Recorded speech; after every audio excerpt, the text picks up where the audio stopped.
Kita sering banget kan dengar soal matahari terbit dari barat sebagai tanda akhir zaman. Tapi, gimana kalau itu bukan soal langit, tapi soal dunia kita sekarang? Secara tradisional, hadis ini memang dipahami secara harfiah. Sebuah peristiwa kosmik yang nyata. Tapi, para pemikir modern melihatnya secara berbeda. Ini adalah metafora. Yuk kita dalami. Coba deh bayangkan, peradaban itu seperti pusat cahaya. Dulu, sinarnya datang dari timur. Sekarang, pusat cahaya ilmu pengetahuan dan kemajuan itu datangnya justru dari barat. Jadi, matahari di sini bukanlah bintang, tapi sumber cahaya peradaban itu sendiri. Pemikir seperti Malik bin Nabi bahkan melihat ini sebagai sebuah siklus peradaban yang wajar. Hukum, pendidikan, cara berpikir, semua aspek hidup kita disinari oleh cahaya dari barat ini.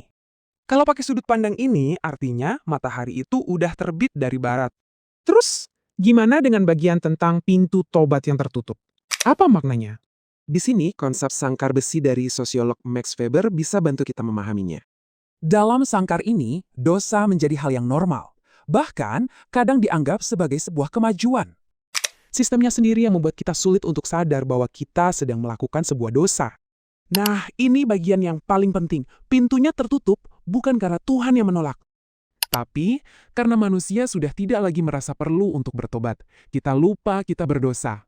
Dan inilah kondisi kita. Kita semua hidup di bawah terang matahari dari barat ini. Ironis kan? Bahkan untuk beribadah dan menyebarkan kebaikan, kita butuh cahaya peradaban ini.